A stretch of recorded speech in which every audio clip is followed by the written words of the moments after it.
శివాని గారు మీరు చెప్పండి, మీకు ఎలాంటి అబ్బాయి కావాలో నేను వెతికి పెడతాను.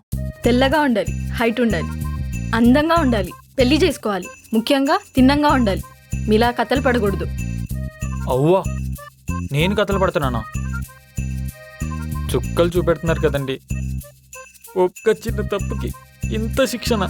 అయ్యో, నేనేదో సరదాగా అన్నానండి, మీరేంటి ఆడపిల్లలా ఏడుస్తున్నారు? ఆడపిల్లలకి ఏడుపులు మా మగవాళ్ళకి కూడా వస్తాయి. ట్యాంకులు ఉంటాయి, మేము స్టోర్ చేసుకుంటాం, మీరు లీక్ చేస్తారు. అమ్మయ్యా, సీతగారు నవ్వేశారు. ఈరోజు దావత్ చేసుకోవాల్సిందే. సరే కానీ మా చెల్లంటే నీకెందుకు అంత ఇష్టం?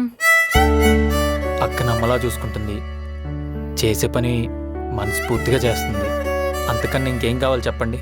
ఇవన్నీ వినడానికి చూడ్డానికి సినిమాల్లో మాత్రమే బాగుంటాయి రామ్ గారు, నిజ జీవితంలో పనికిరావు.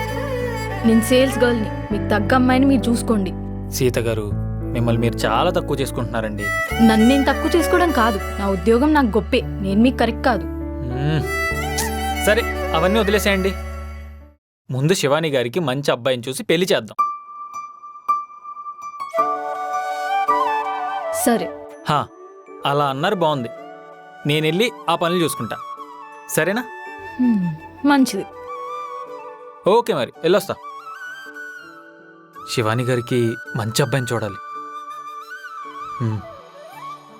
సీత, పాపం ఎందుకే అట్లా తీసి పడేసినట్లు మాట్లాడతావు? చాలా మంచోడే అతను. అక్క, మన జాతకాలు అంతంత మాత్రమే, మనకు అవసరమా ఈ ప్రేమలు పెళ్ళిళ్ళు?